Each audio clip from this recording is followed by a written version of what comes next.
Welcome to morning prime time. నేను రాజు.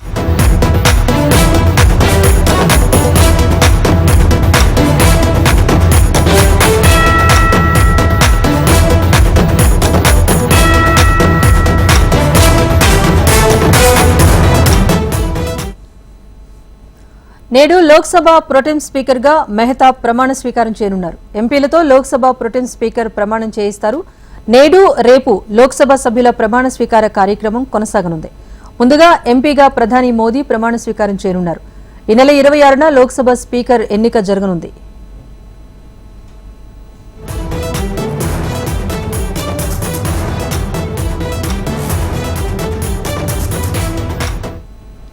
మొత్తానికి 18వ లోక్సభ సమావేశాలు ఈ రోజు నుంచి ప్రారంభం కాబోతున్నాయి. లోక్సభలో ఈ రోజు గెలుపొందిన ఎంపీ అభ్యర్థులతో ప్రమాణ స్వీకార కార్యక్రమం ఉంటుంది. ముందుగా ప్రధాని మోదీతో పాటుగా అమిత్ షా, రాజ్నాథ్ సింగ్ తదితర ప్రముఖులు ప్రమాణ స్వీకారం చేయబోతున్నారు. వీరందరితో ప్రొటెం స్పీకర్ మెహతా ప్రమాణ స్వీకారం చేయించనున్నారు. వచ్చే 2 రోజుల పాటు కూడా ప్రమాణ స్వీకార కార్యక్రమాలు కొనసాగుతాయి. తర్వాత స్పీకర్ ఎన్నిక ఈ నెల 26న కొనసాగనుంది. అప్డేట్ ఢిల్లీ నుంచి మా ప్రతినిధి శిరీష్ అందిస్తారు. శిరీష్. రాజేశ్వరి, మరికొద్దిసేపట్లో పార్లమెంటు సమావేశాలంటే కూడా ప్రారంభం కానున్నాయి. 18వ లోక్సభ సమావేశాలంటే కూడా ఉదయం 11 గంటలకు ప్రారంభమవుతాయి. 11 గంటలకు ప్రారంభమైన తర్వాత మొదట ప్రొటెం స్పీకర్కి సంబంధించి కుర్చీలో కూర్చోవడం అనేది కూడా ఉంటుంది. ప్రొటెం స్పీకర్గా మరికొద్దిసేపట్లో భర్తృహరి మెహతా తోటి రాష్ట్రపతి ద్రౌపది ముర్ము ప్రమాణ స్వీకారం చేపిస్తారు. 10 గంటలకు రాష్ట్రపతి భవన్లో 10 గంటల తర్వాత అంటే మరికొద్ది సేపట్లో రాష్ట్రపతి భవన్లో ఈ ప్రమాణ స్వీకార కార్యక్రమం అనేది కూడా ఉంటుంది. అనంతరం భర్తృహరి మెహతా లోక్సభలోని స్పీకర్ కార్యాలయానికి చేరుకుంటారు. 11 గంటలకు ఆయన సభకు వస్తారు. సభ సమావేశం కాగానే లోక్సభ సెక్రటరీ జనరల్ భర్తృహరి మెహతాకు సంబంధించి రాష్ట్రపతి చేసిన నియామకాన్ని సభలో చదివి వినిపిస్తారు. ఆ తర్వాత ఆయన కుర్చీలో కూర్చున్న తర్వాత సభ్యుల యొక్క ప్రమాణ స్వీకార కార్యక్రమం అనేది కూడా ఉంటుంది. మొదట ప్రధాని ఎన్నికైన నరేంద్ర మోడీ ప్రమాణ స్వీకారం చేస్తారు. ఆ తర్వాత సీనియారిటీ ప్రకారం కేంద్ర కేబినెట్ మంత్రులందరూ కూడా ప్రమాణ స్వీకార కార్యక్రమం అనేది కూడా ఉంటుంది. ఆ తర్వాత స్వతంత్ర మంత్రులు, ఆ తర్వాత సహాయ మంత్రులందరూ కూడా ప్రమాణ స్వీకారం చేస్తారు. ఆ తర్వాత ఇక ఆ అక్షర క్రమంలో ఏ రాష్ట్రానికి సంబంధించిన ఎంపీలు అయితే ఉన్నారో ఆ రాష్ట్రానికి సంబంధించిన ఎంపీల ప్రమాణ స్వీకార కార్యక్రమం అనేది కూడా ఉంటుంది. ముందుగా అండమాన్ నికోబార్ దీవుల నుంచి ఒక ఎంపీ లోక్సభకి ఎన్నికయ్యారు కాబట్టి ఆయన ప్రమాణ స్వీకార కార్యక్రమం అనేది ఉంటుంది. ఆ తర్వాత ఆంధ్రప్రదేశ్ నుంచి లోక్సభకి ఎన్నికైన 25 మంది లోక్సభ సభ్యుల ప్రమాణ స్వీకార కార్యక్రమం, అలా అక్షర క్రమంలో ఆల్ఫాబెటికల్ ఆర్డర్లో అన్ని రాష్ట్రాలకు సంబంధించిన ఎంపీలు ప్రమాణ స్వీకార కార్యక్రమం అనేది చేస్తారు. ఉదయం 11 గంటల నుంచి సాయంత్రం 5 గంటల వరకు ప్రమాణ స్వీకార కార్యక్రమానికి సంబంధించి ఏర్పాట్లన్నీ చేయడం జరిగింది. మొదటి రోజు దాదాపు 284 మంది సభ్యులు ప్రమాణ స్వీకారం చేస్తే రెండవ రోజు మిగిలిన 234 చిల్లర మంది సభ్యులు ప్రమాణ స్వీకార కార్యక్రమం చేస్తారు. 2 రోజుల లోపల ఈ ప్రమాణ స్వీకార కార్యక్రమానికి సంబంధించిన కార్యక్రమం అంతా కూడా ముగుస్తుంది. రేపు లోక్సభ స్పీకర్ ఎన్నికకు సంబంధించి నామినేషన్ దాఖలు చేసే కార్యక్రమం అనేది కూడా ఉంటుంది. ఎన్డీఏ భాగస్వామ్య పక్షాల తరపున ఎవరు లోక్సభ స్పీకర్కి నామినేషన్ దాఖలు చేస్తారనేది కూడా చూడాల్సి ఉంది. ఒకవేళ పోటీ అనేది కనుక ఉంటే మాత్రం 26వ తారీఖున సభలోనే దీనికి సంబంధించి పోటీ అనేది కూడా నిర్వహిస్తారు. అంటే ఏ పార్టీకి ఎన్ని ఓట్లు, ఏ పార్టీ అభ్యర్థికి ఎన్ని ఓట్లు అనేది కూడా ప్రొటెం స్పీకర్ నిర్వహిస్తారు. లేదంటే ఏకగ్రీవంగా ఎన్నికైనట్లుగా ప్రకటించడం అనేది కూడా జరుగుతుంది. అయితే స్వతంత్ర భారతదేశ చరిత్రలో ఇప్పటివరకు కూడా లోక్సభ స్పీకర్ కోసం ఎన్నిక అనేది కూడా జరగలేదు. అధికారంలో ఏ పార్టీ అయితే ఉంటుందో ఆ పార్టీ లోక్సభ స్పీకర్ పదవిని చేపట్టడం అనేది కూడా జరుగుతుంది. ఆ తర్వాత ఆపోజిషన్లో ఉన్న పార్టీ అంటే ప్రతిపక్ష పార్టీ ఏదైతే ఉందో ప్రతిపక్ష పార్టీకి డిప్యూటీ స్పీకర్ పదవి అనేది కూడా ఇవ్వడం ఆనవాయితీగా కొనసాగుతూ వస్తుంది. కానీ కాంగ్రెస్ పార్టీ ముఖ్యంగా యూపీఏ 1, యూపీఏ 2 2 సార్లు కూడా బీజేపీకి డిప్యూటీ స్పీకర్ లోక్సభ స్పీకర్ పదవి అనేది కూడా కేటాయించడం జరిగింది. కానీ 2014 అదేవిధంగా 2019 2 సార్లు ఇటు ఎన్డీఏ అధికారంలోకి వచ్చిన తర్వాత డిప్యూటీ స్పీకర్ పదవి అనేది విపక్షాలకు ఇవ్వలేదు. 2014లో బీజేపీ సంపూర్ణమైన మెజార్టీతో అధికారంలోకి వచ్చిన తర్వాత అప్పుడు స్పీకర్గా సుమిత్రా మహాజన్, అదేవిధంగా డిప్యూటీ స్పీకర్గా అన్నాడీఎంకే పార్టీకి సంబంధించి మిత్రపక్షంగా కొనసాగుతున్న తంబిదురైకి డిప్యూటీ స్పీకర్ పదవి అనేది కూడా ఇవ్వడం జరిగింది. కానీ 2019లో మోడీ రెండోసారి అధికారాన్ని చేపట్టిన తర్వాత ఎన్డీఏ భాగస్వామ్య పక్షాల తరపున ఓం బిర్లా లోక్సభ స్పీకర్ పదవిని చేపడితే డిప్యూటీ స్పీకర్ పదవి అనేది ఎవరికీ కేటాయించలేదు. ఎవరికీ కేటాయించకుండానే ఆ పదవి కాలం కూడా మొత్తం పూర్తి అయిపోయింది. ఎందుకంటే అప్పుడు మిత్రపక్షాలుగా ఉన్న వాళ్ళు ఎవరు కూడా డిప్యూటీ స్పీకర్ పదవి తీసుకోవడానికి ఇష్టపడలేదు. కాబట్టి ఇటు బిజు జనతా దళ్ కానీ వైసీపీని కానీ కోరినప్పుడు వాళ్ళు కూడా నిరాకరించిన పక్షంలో దాన్ని అలానే ఎంటీగా పెట్టడం కూడా జరిగింది. కానీ ఇప్పుడు లోక్సభలో డిప్యూటీ స్పీకర్ పదవి అనేది ప్రధానంగా చర్చనీయాంశంగా కూడా మారింది. ఎందుకంటే అధికార పార్టీకి కావాల్సినంత మెజార్టీ రాలేదు, మిత్రపక్షాలతో కలిపి ఎన్డీఏ ప్రభుత్వాన్ని కూడా ఏర్పాటు చేసింది. కాబట్టి లోక్సభ స్పీకర్గా ఎన్డీఏ భాగస్వామ్య పక్షాలకు సంబంధించిన అభ్యర్థి ఉంటారు. అయితే డిప్యూటీ స్పీకర్ పదవి అనేది ఎట్టి పరిస్థితుల్లో ఇండియా కూటమికి అంటే విపక్ష కూటమికి కేటాయించాలని చెప్పేసి డిమాండ్ అనేది కూడా వాళ్ళు వినిపిస్తున్నారు. సో ఒకవేళ ఆ డిమాండ్ను కనుక కేంద్ర ప్రభుత్వం ఒప్పుకోని పక్షంలో లోక్సభ స్పీకర్ కోసం ఎన్నిక కోసం మేము అభ్యర్థిని పోటీలో పెడతాం, ఏకగ్రీవంగా ఎన్నిక జరగనివ్వమని చెప్పేసి కూడా చెప్తున్నారు. సో ఈ నేపథ్యంలో ఈ రోజు ఏం జరగబోతుంది అనేది కూడా చూడాలి. మరికొద్ది సేపట్లో అంటే 10:15 పార్లమెంట్లోని తన కార్యాలయంలో సోనియా గాంధీ లోక్సభ అదేవిధంగా రాజ్యసభ 2 రోజుల తర్వాత సమావేశం అవుతుంది. లోక్సభకు సంబంధించిన ఎంపీలతో అందరితోటి కూడా సమావేశం అవుతారు. సభలో ఏ విధంగా వ్యవహరించాలి, ఏ విధంగా మసులుకోవాలనే దాని గురించి కూడా దిశానిర్దేశం చేయబోతున్నారు. Rajeshwari. Right, thank you Suresh.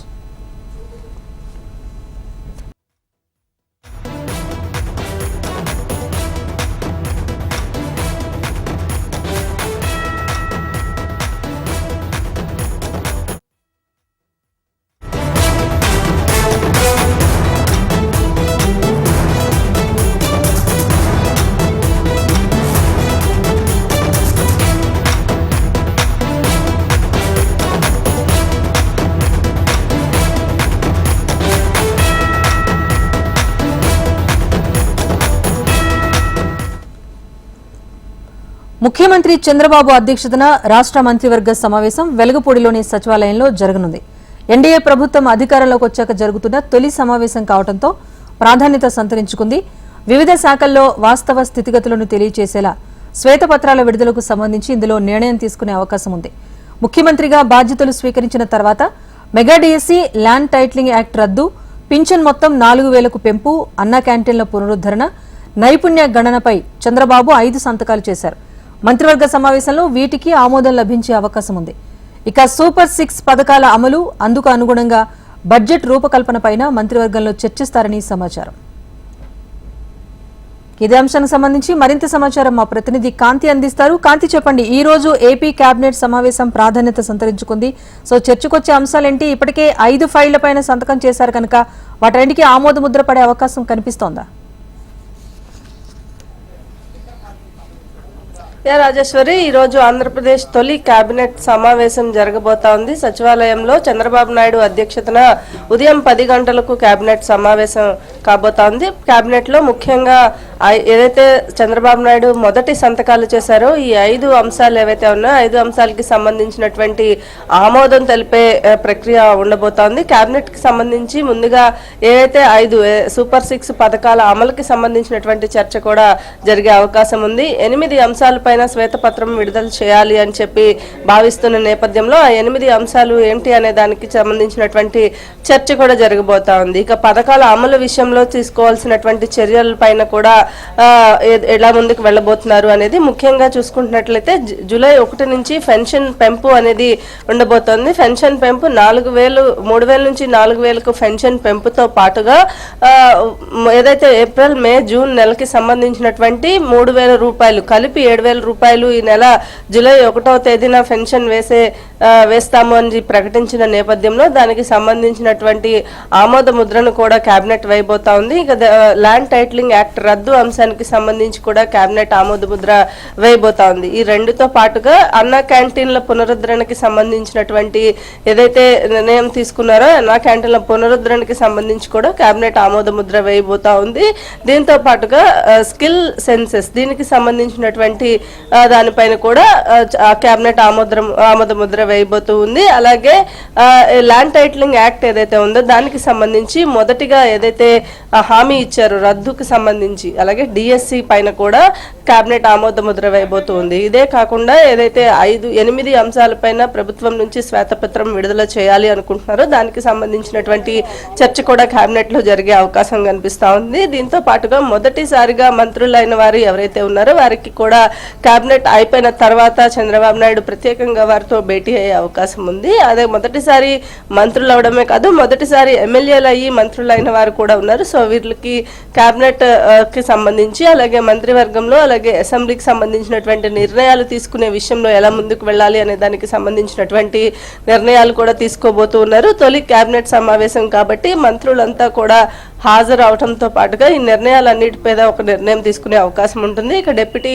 సీఎంగా ఉన్నటువంటి పవన్ కళ్యాణ్ తనకి కావాల్సినటువంటి శాఖలు ఏవైతే ఉన్నాయో శాఖలకు సంబంధించినటువంటి విషయాల్లో కొంత ముందుకు వెళ్తున్న నేపథ్యంలో దీనికి ఆయన కూడా కొన్ని మంత్రివర్గంలో కావాల్సినటువంటి డిస్కషన్స్ అలాగే డెసిషన్స్ తీసుకోవాల్సినవి ఉన్నాయి. వాటికి సంబంధించినటువంటి చర్చ కూడా జరిగే అవకాశం కనిపిస్తూ ఉంది. మొత్తంగా చూసుకున్నట్లయితే ఉదయం 10 గంటలకు ఈ కేబినెట్ సమావేశంలో ముఖ్యంగా ఈ రోజు సమావేశంలో రాష్ట్రానికి సంబంధించినటువంటి అప్పులు అలాగే ప్రస్తుతం ఉన్నటువంటి ఏవైతే హామీలు ఇచ్చారో హామీల అమలుకు తీసుకోవాల్సినటువంటి చర్యలు ఏమైతే ఉన్నాయో వాటికి సంబంధించినటువంటి డిస్కషన్ అయితే జరిగే అవకాశం ఉంది. ఈ నేపథ్యంలో మంత్రులంతా కూడా మరి కాసేపట్లో ఇక్కడికి చేరుకోబోతున్నారు. ఉదయం 10 గంటలకు కేబినెట్ సమావేశం ప్రారంభం కాబోతోంది. రాజేష్. రైట్, థ్యాంక్ యూ కాంతి.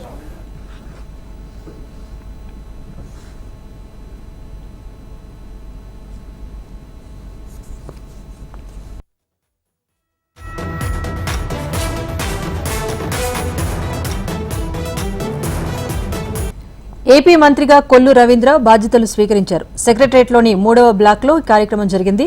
ప్రత్యేక పూజల అనంతరం గనులు భూగర్భ ఎక్సైజ్ శాఖ మంత్రిగా బాధ్యతలు స్వీకరిస్తూ ఫైల్ పైన కొల్లు రవీంద్ర సంతకం చేశారు.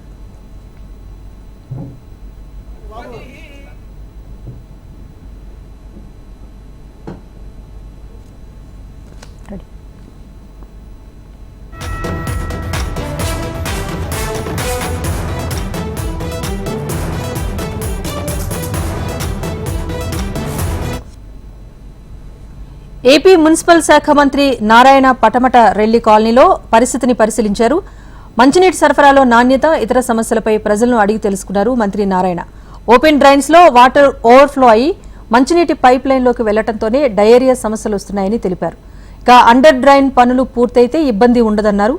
వెంటనే పనులు పూర్తి చేయాలని అధికారులను ఆదేశించినట్టుగా మంత్రి నారాయణ వివరించారు. అయితే జనరల్గా ఏంటంటే ఈ యొక్క రైనీ సీజన్లో వర్షాలు వచ్చినప్పుడు ఎక్కడైతే డ్రైన్స్లో ఓపెన్ డ్రైన్స్ ఉంటాయో ఓపెన్ డ్రైన్స్లో వాటర్ ఓవర్ఫ్లో అయ్యి అవి ట్యాప్స్లో ఎక్కడన్నా ట్యాప్స్ కనెక్షన్స్లో ఎక్కడన్నా చిన్న లీక్ ఉంటే దానిలో పోవటం, అది ఆ నీళ్లు తాగటం, కలుషితం కావటం దానివల్ల జరుగుతుంటుంది. అందుకని యాక్చువల్గా అధికారులందరికీ మనం టెలికాన్ఫరెన్స్ పెట్టి స్టేట్ మొత్తం అన్ని మున్సిపాలిటీస్కి ఇన్స్ట్రక్షన్ ఇచ్చాను. ఇమీడియట్గా సిల్ట్ డ్రైవ్ చేయమని 2014-19 దాకా కూడా మంత్రిగా ఉన్నప్పుడు ఎవ్రీ ఇయర్ ముఖ్యమంత్రి గారు దీని మీద ఒక స్పెషల్ డ్రైవ్ చేయమనేవాడు, సిల్ట్ డ్రైవ్. ఎందుకంటే కాలువల్లో ఉండే ఓపెన్ డ్రైన్స్లో ఉండే సిల్ట్ తీసేస్తే వాటర్ ఫ్రీగా ఫ్లో అయితే అప్పుడు ఏమవుతుందంటే స్ట్రక్ కాదు, అప్పుడు ఇటువంటి ప్రాబ్లమ్స్ వీలైనంత వరకు మినిమైజ్ కావటానికి ఉంటుంది. దాని మీద యాక్చువల్గా స్పెషల్ డ్రైవ్ చేయమన్నాం. ఇవాళ కూడా అధికారులతో కూర్చొని దీని మీద డ్రైవ్ చేసి సిల్ట్ తీసి వీలైనంతరకు ఎటువంటి ప్రాబ్లం రాకుండా చూడటం జరుగుతుంది.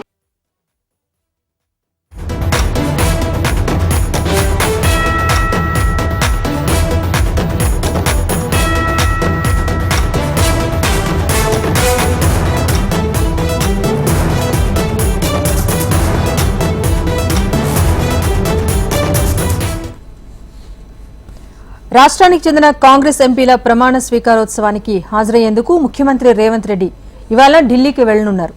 రేపు కొత్త ఎంపీల ప్రమాణ స్వీకార కార్యక్రమానికి హాజరయ్యేందుకు ఇవాళ ఉదయం రేవంత్ రెడ్డి ఢిల్లీకి పయనమవుతారని సీఎం కార్యాలయం తెలిపింది. ఈ కార్యక్రమానికి సీఎం హాజరు కావడంతో పాటుగా పార్టీ పెద్దలను కూడా రేవంత్ కలిసే అవకాశాలున్నాయి. ఇక నామినేటెడ్ పోస్టులు, టీపీసీసీ అధ్యక్షుడి ఎంపిక, కేబినెట్ విస్తరణ లాంటి అంశాలపై పార్టీ అధిష్టానం పెద్దలతో వీలును బట్టి ఆయన చర్చించే అవకాశం ఉన్నట్టుగా తెలుస్తోంది. పార్లమెంట్లో ప్రస్తావించాల్సిన రాష్ట్ర సమస్యలపై ఎంపీలకు సీఎం రేవంత్ దిశానిర్దేశం చేయనున్నారు. లోక్సభ ఎన్నికల తర్వాత పాలనపై పూర్తి స్థాయిలో దృష్టి సారించిన సీఎం రేవంత్ త్వరలో మంత్రివర్గాన్ని విస్తరించనున్నట్టు సమాచారం.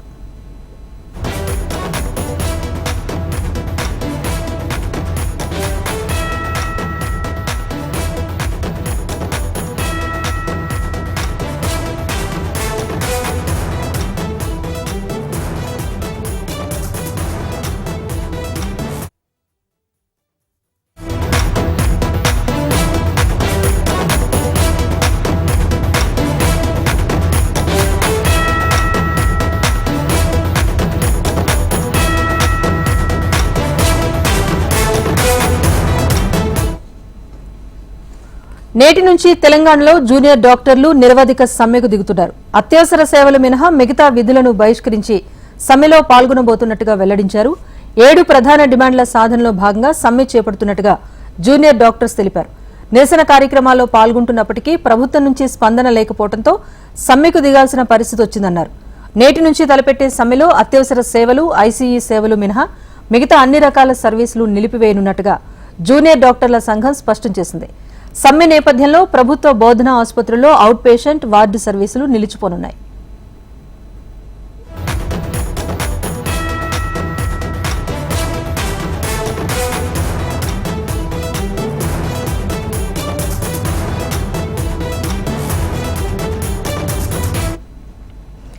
నేటి నుంచి తెలంగాణలో జూనియర్ డాక్టర్లు నిరవధిక సమ్మెకు దిగుతున్నారు. అత్యవసర సేవలు మినహా మిగతా విధులను బహిష్కరించి సమ్మెలో పాల్గొనున్నట్టుగా వెల్లడించారు.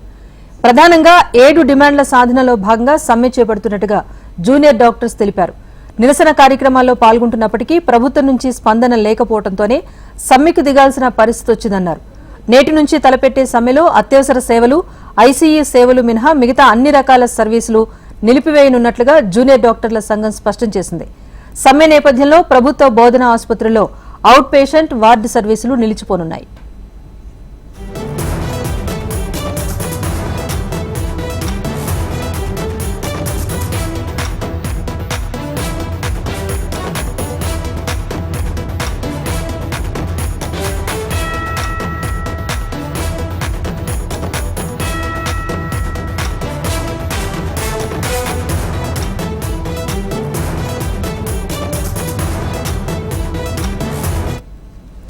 తెలంగాణలో జూనియర్ డాక్టర్లు సమ్మెకు దిగారు. నేటి నుంచి అత్యవసర సేవలు, ఐసీయూ సేవలు మినహా మిగతా అన్ని రకాల సేవలను నిలిపివేస్తున్నట్టుగా జూనియర్ డాక్టర్లు స్పష్టం చేశారు.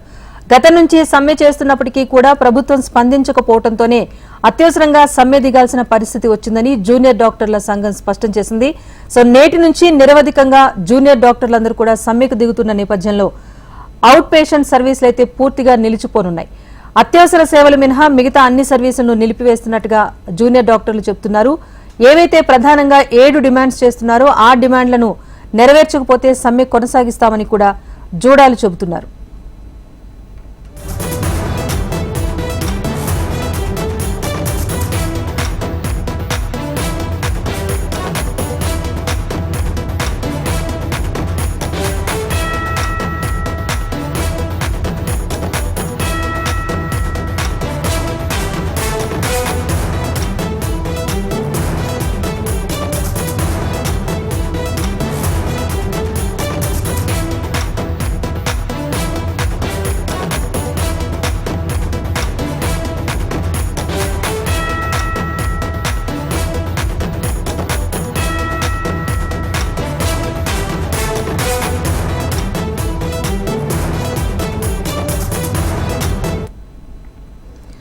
నేటి నుంచి జూనియర్ డాక్టర్ల సమ్మె సైరన్ మోగనుంది. ప్రధానంగా 7 డిమాండ్ల సాధనలో భాగంగా జూనియర్ డాక్టర్లంతా కూడా సమ్మెకు దిగుతున్నారు. అత్యవసర సేవలు అలాగే ఐసీయూ సేవలు మినహా అన్ని రకాల సర్వీసులను కూడా నిలిపివేస్తున్నట్టుగా జూనియర్ డాక్టర్ల సంఘం తెలిపింది. నేటి నుంచి కూడా నిరవధికంగా సమ్మెకు దిగుతున్నారు జూనియర్ డాక్టర్లు. ఇప్పటికే చాలా మంది ఆసుపత్రుల వద్దకు చేరుకుని జూనియర్ డాక్టర్లు సమ్మెలో పాల్గొంటున్నారు. వినతి పత్రాన్ని కూడా అక్కడ ఉన్న జాతిపితకు అందచేసి సమ్మెకు దిగుతున్నారు.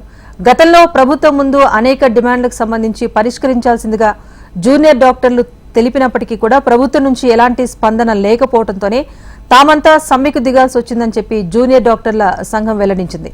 అయితే ఇక్కడ నుంచి ప్రభుత్వ ఆసుపత్రుల్లో అవుట్ పేషెంట్ సర్వీస్తో పాటుగా మిగతా వార్డ్ సర్వీసులు కూడా ఆగిపోతున్న నేపథ్యంలో కొంతవరకు కూడా రోగులు ఇబ్బందులు పడే అవకాశం చాలా స్పష్టంగా కనిపిస్తోంది. మరి ప్రభుత్వం సమ్మె జరగకుండా స్పందిస్తుందా? డాక్టర్స్ ఏవైతే డిమాండ్ చేస్తున్నారో డాక్టర్స్ భద్రతకు సంబంధించి అలాగే వారి సర్వీసుల విషయంలో కూడా కొన్ని డిమాండ్స్ గతం నుంచి వినిపిస్తున్నారు. వాటన్నింటికీ ప్రభుత్వం నుంచి సానుకూలంగా వస్తే గనక తాము సమ్మె విరమించుకుంటామని కూడా అటు జూనియర్ డాక్టర్ల సంఘం చెబుతోంది. అయినప్పటికీ కూడా ఇప్పటికైతే ప్రస్తుతానికి వర్షాకాలం సీజన్ ఉండటం, రోగుల సంఖ్య పెరుగుతున్న సమయంలో ఇప్పుడు జూనియర్ డాక్టర్లు సమ్మెకు దిగటం అనేది కొంత ఇబ్బందికర పరిస్థితులు ఉంటాయంటంలో ఎలాంటి సందేహం లేదు. ఏవైతే ప్రధాన డిమాండ్స్ తెర మీదకు తీసుకొస్తున్నారో వాటన్నింటినీ ప్రభుత్వం పరిష్కరించాలని జూనియర్ డాక్టర్స్ అయితే సమ్మెకు దిగారు. ప్రస్తుతానికైతే అత్యవసర సేవలు మాత్రమే ప్రభుత్వ ఆసుపత్రుల్లో కొనసాగుతాయి. ఇతరత్రా అన్ని రకాల సర్వీసులను కూడా నిలిపివేస్తున్నట్లుగా జోడాలు ప్రకటిస్తూ సమ్మె సైరన్ మోగించారు.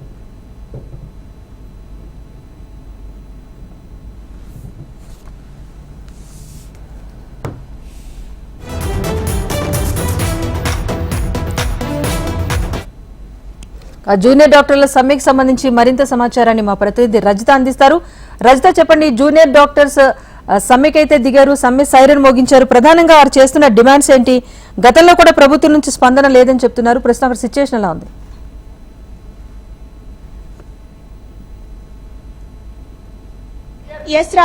ఎస్ రాజేశ్వరి, రాష్ట్ర వ్యాప్తంగా అయితే జూనియర్ డాక్టర్లంతా సమ్మెకు పిలుపునిచ్చారు. అయితే అన్ని జిల్లాలలో రాష్ట్ర వ్యాప్తంగా ఉన్ననైతే గవర్నమెంట్ హాస్పిటల్స్ అయితే సమ్మె నిర్వహిస్తున్నారు. అయితే ప్రధానంగా గత 6 నెలల నుంచి వీరికి స్టైపెండ్ రాకపోవడము, ఉస్మానియా జనరల్ హాస్పిటల్ కి కొత్త బిల్డింగ్ నిర్మించడము, స్పెషాలిటీ డాక్టర్స్ కి గౌరవ వేతనము ఇయ్యడము వంటి ప్రధాన డిమాండ్స్ తోని అయితే ఇక్కడ ధర్నా నిర్వహించినట్టుగా చెప్తున్నారు. ఇక్కడ మనతో పాటు కొంతమంది జూనియర్ డాక్టర్లు ఉన్నారు. వాళ్ళని అడిగి మరింత సమాచారం తెలుసుకునే ప్రయత్నం చేద్దాం. సార్, చెప్పండి. మాకు జీవో రెగ్యులర్ గా స్టైఫండ్స్ కావాలండి. అది ప్రతి నెల 10వ తారీఖు వరకు పడేలాగా ఉండాలి. ఇంకా ఉస్మానియా బిల్డింగ్ అనేది ఎప్పుడూ ఉందండి, అది చేస్తాం అంటున్నా కానీ ఇప్పుడు దాకా చేయట్లేదు. మళ్ళీ కొత్త బిల్డింగ్, కొత్త కాలేజ్ లో హాస్టల్ ఫెసిలిటీస్ సరిగా లేవు, ట్రాన్స్పోర్ట్ ఫెసిలిటీస్ సరిగా లేవు, ఇంకా చాలా ఇబ్బందులు ఉన్నాయండి. అంతే సూపర్ స్పెషాలిటీ వాళ్ళకి ఫస్ట్ 1,25,000 అన్నారు, ఇప్పుడేమో 90,000 ఇస్తామంటున్నారు. ఇదొక ఇష్యూ అండి.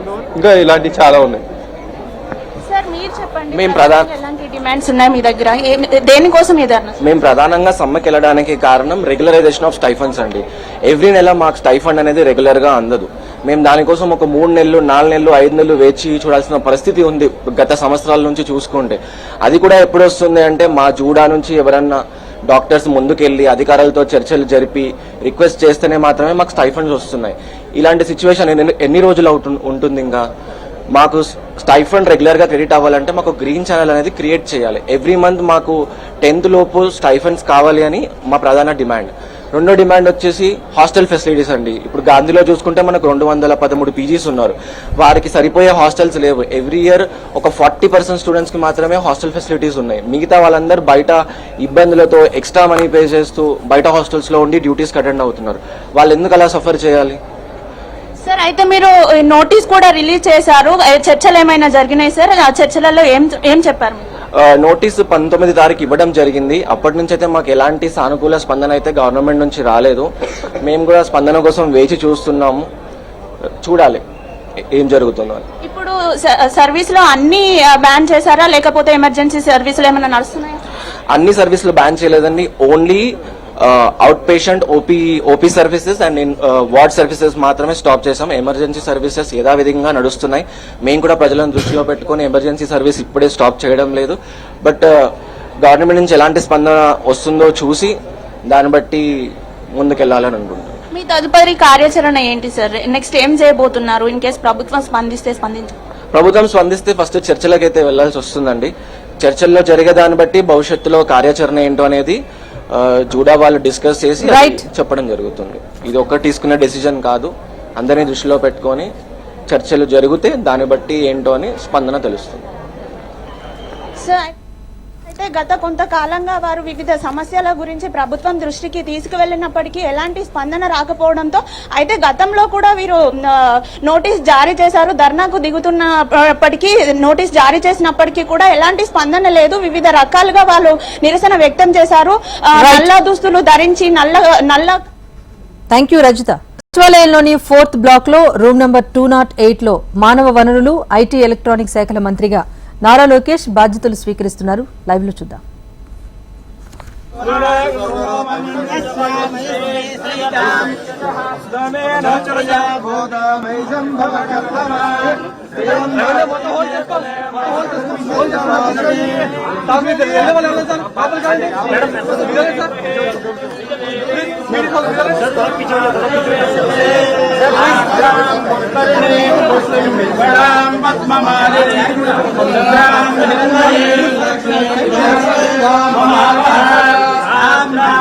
I'm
భద్రం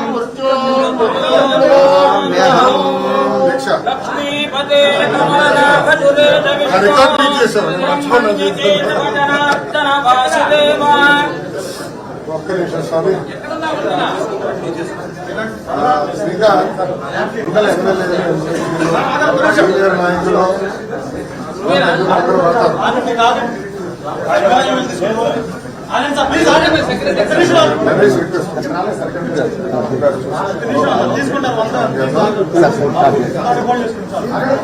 లక్ష్మీపతే కమలనాభ సురేశ విష్ణో బ్రహ్మణ్య కేశవ జనార్దన వాసుదేవ భక్తానురక్త పరిపాలన పారిజాత లక్ష్మీ నృసింహ మమ దేహి కరావలంబం శ్రీకాంతాయ కళ్యాణ శ్రీ వెంకటనివాసాయ శ్రీనివాసాయ మంగళం వజ్రనఖాయ విద్మహే చతుష్టాయ ధీమహి తన్నో నరసింహ ప్రచోదయాత్.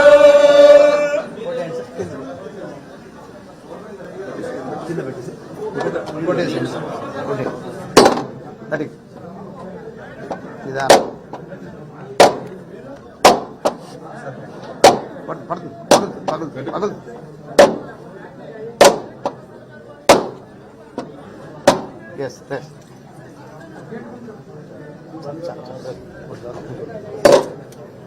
పైన పెట్టేసి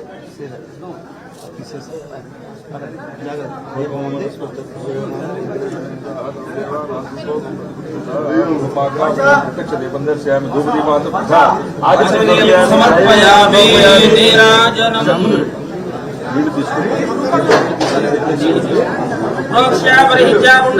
పుండరీకాక్ష నమః సర్వేభ్యో దేవతాభ్యో నమః లక్ష్మీ నృసింహాయ నమః సత్యస్కార నారకేళ జగన్ నివేదయామి ప్రాణాత్మనే నమః పానాత్మనే నమః ధ్యానాత్మనే నమః ప్రాణాత్మనే నమః సమానాత్మనే నమః తాంబూలం సమర్పయామి నీరాజనం బ్రహ్మరో పూర్ణం దదాతి అసయో సానితి ఏకదా బ్రహ్మ ఉపహరతి ఏకదైవ యజమానాయస్తే దదాతి సామ్రాజ్యం భోజ్యం స్వరాజ్యం వైరాజ్యం పరమేశ్వరో రాజ్యం మహారాజ్యం కంగారు పడ స్వామి నేను చేస్తాను అందరు కంగారు పడ తొందర పడ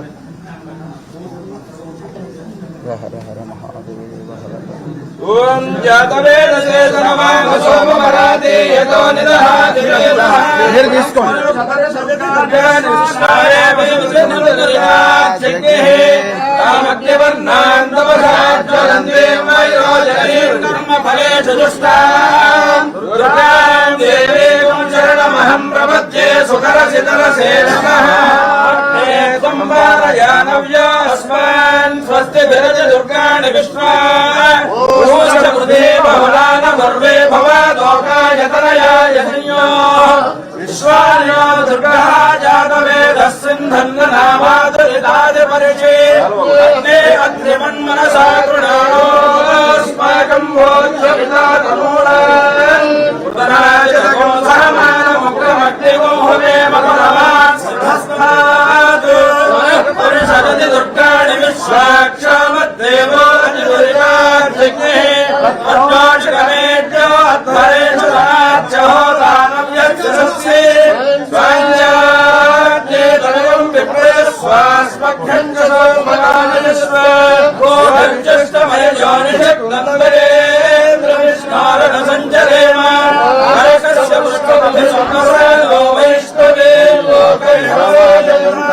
आद्यायनाय विद्महे कन्याकुमारी धीमहि तन्नो प्रचोदयात्।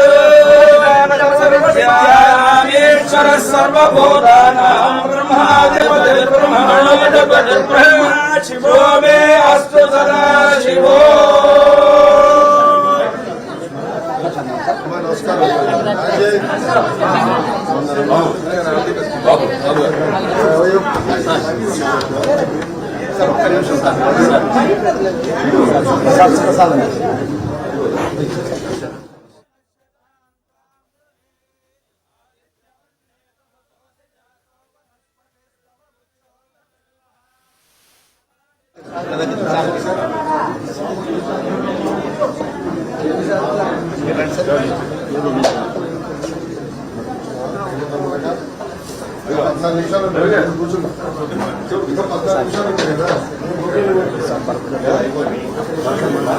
బాధ్యత తీసుకొని కూర్చోండి లోపల.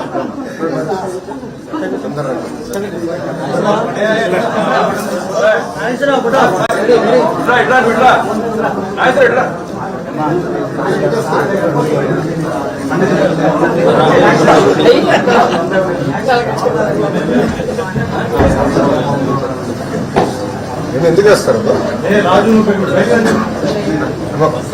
టైం ఉంది సార్ అఫీషియల్ గా చార్జ్